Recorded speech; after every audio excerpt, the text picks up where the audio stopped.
Welcome to the Folktale Project. This is Dan Scholz.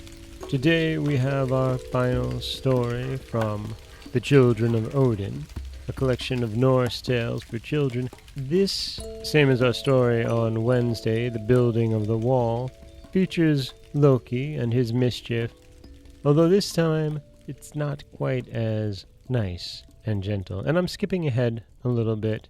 We will go back, and I promise we will hit every story in this collection, but, I've got Loki on the brain, and as I said on Wednesday, this is one of my favorites.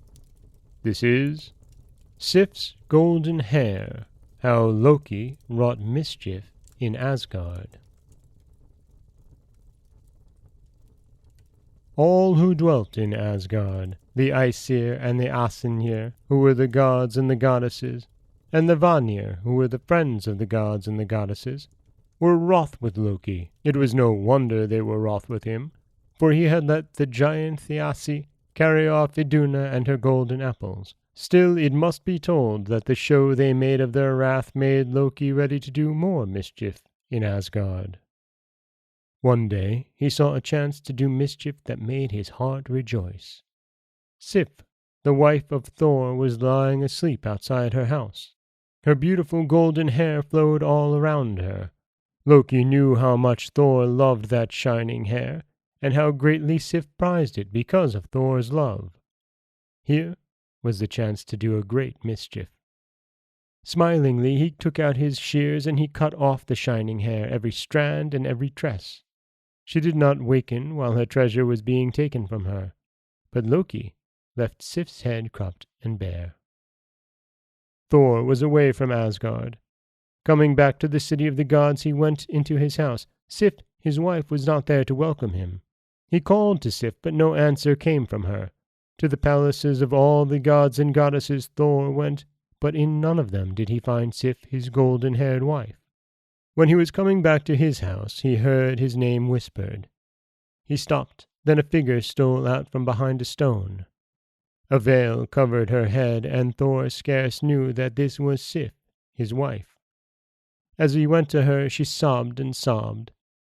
"O Thor, my husband," she said, "do not look upon me. I am ashamed that you should see me. I shall go from Asgard and from the company of the gods and goddesses, and I shall go down to Svartheim and live amongst the dwarfs. I cannot bear that of any of the dwellers in Asgard should look upon me now." "Oh, Sif!" cried Thor. "What has happened to change you?" "I have lost the hair of my head," said Sif. "I have lost the beautiful golden hair that you, Thor, loved. You will not love me any more, so I must go away, down to Svartheim, and to the company of the dwarves. They are as ugly as I am now." Then she took the veil off her head, and Thor saw that all her beautiful hair was gone. She stood before him shamed and sorrowful, and he grew into a mighty rage. "Who has done this to you, Sif?" he said. "I am Thor, the strongest of all the dwellers in Asgard, and I shall see to it that all the powers the gods possess will be used to get your fairness back. Come with me, Sif." And taking his wife's hand in his, Thor went off to the council house where the gods and goddesses were. Sif covered her head with her veil, for she would not have the gods and goddesses look upon her shorn head. But from the anger in Thor's eyes all saw that the wrong done to Sif was great indeed. Then Thor told of the cutting of her beautiful hair. A whisper went round the council house. It was Loki that did this. No one else in Asgard would have done a deed so shameful, one said to the other. "Loki it is who did it," said Thor. "He has hidden himself, but I shall find him, and I will slay him." "Nay, not so, Thor," said Odin, the father of the gods.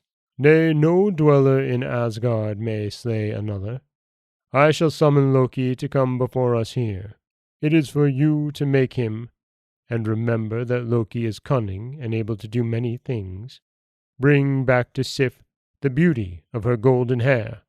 Then the call of Odin, the call that all in Asgard have to hearken to, went through the city of the gods.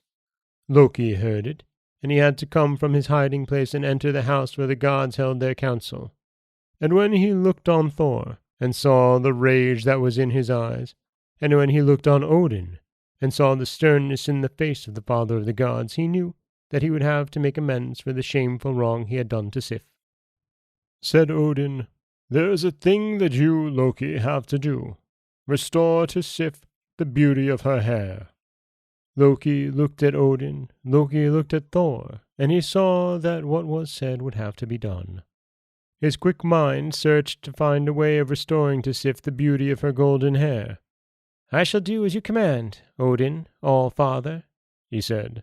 "But before we tell you of what Loki did to restore the beauty of Sif's golden hair, we must tell you of the other beings besides the gods and the goddesses who were in the world at that time.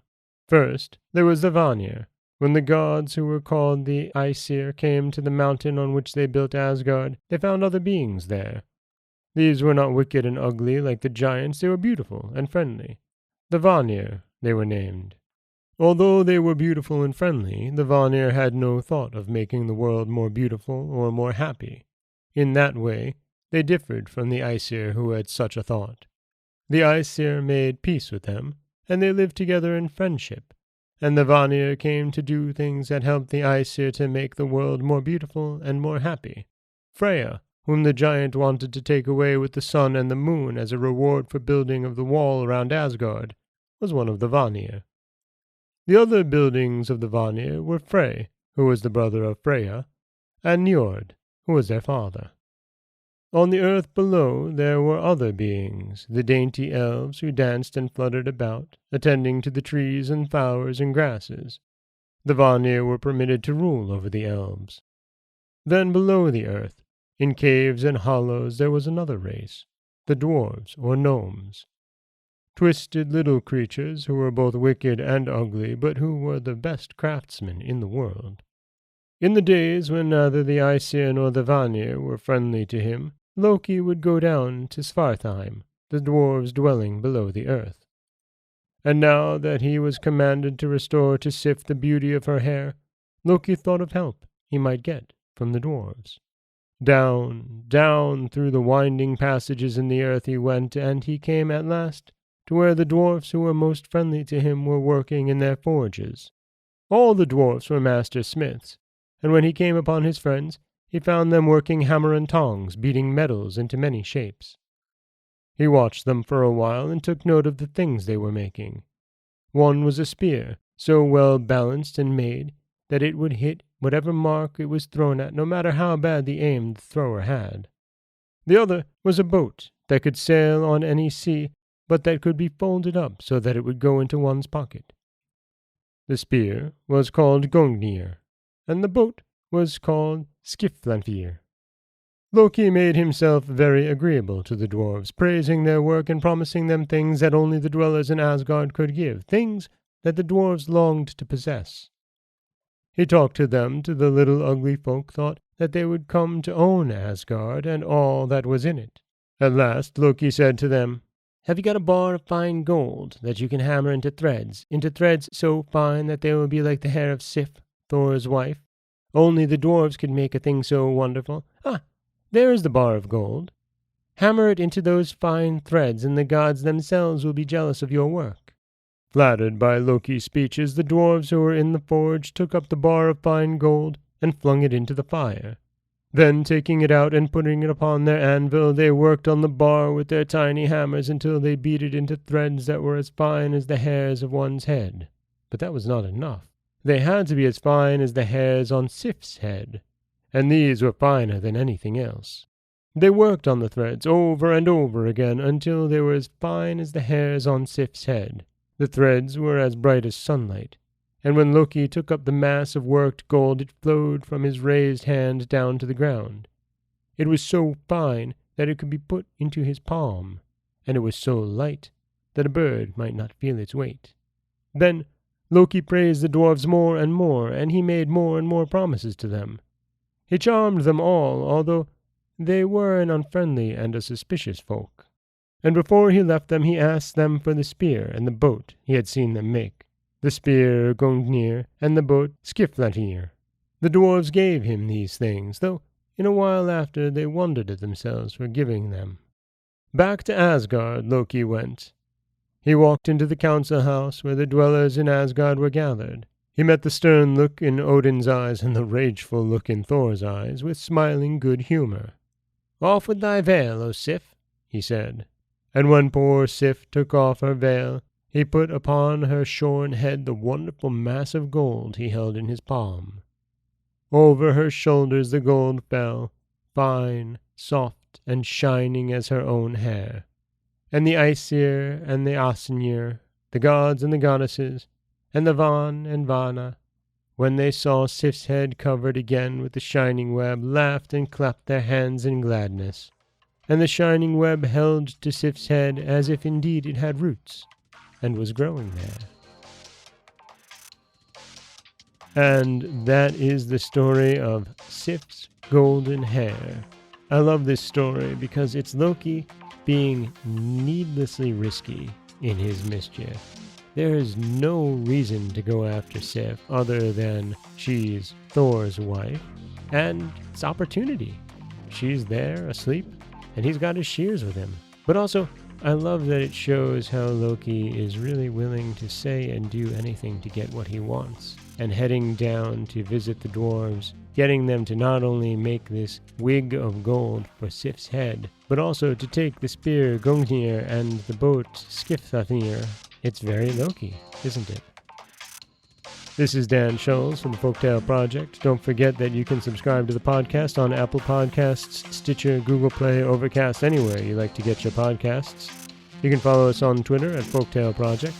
You can find us on Auto Radio, TuneIn Radio, iHeartRadio, Spotify, anywhere you like to listen. And you can always head over to folktaleproject.com, where you'll find a new story waiting for you every Monday, Wednesday, and Friday. Don't forget that if you enjoy the show, to give a rating or a review. And also, we'll be back next week with 3 new stories. As always, thank you all so much for listening.